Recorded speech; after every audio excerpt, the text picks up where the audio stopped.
Hello everyone, welcome back to my channel. আশা করছি তোমরা সবাই ভালো আছো। আমাদের পরিস্থিতি একটু অন্য রকমের। সোনামা কদিন আগেই হসপিটালে ভর্তি হচ্ছে। আজকে সবে আমরা বাড়িতে এসেছি।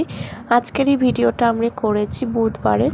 তো সোমবার রাত্রি 2টো নাগাদ ওর খুব বাড়াবাড়ি হয়, তার কারণে আমরা হসপিটালে নিয়ে যাই, গিয়ে ওখানে অ্যাডমিট নিয়ে নেয়। তো নিয়েই ও রাতে চ্যালেঞ্জ করে স্যালাইন দেয়।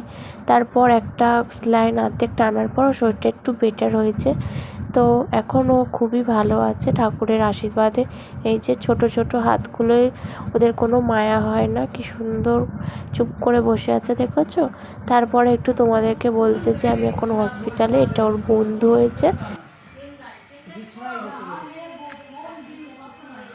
এটা বন্ধু, তাই তো? তো আমারও শরীরটা খুবই খারাপ, আমার গলা শুনে বুঝতে পারছো, কারণ 24 ঘন্টায় এসি রুমে থেকে আমার খুব ঠান্ডা লেগে গেছে, কথা বলতে পারছি না, এত গলা ব্যথা। তো যাই হোক, ঠাকুরের আশীর্বাদে সোনামা ভালো আছে, সুস্থভাবে বাড়ি চলে এসেছে, এটাই অনেক কৃপা। তো ওর এই কদিন যা হয়েছে আমার মাথায় ছিল না ভিডিও করার, আসার দিন একটু করেছি।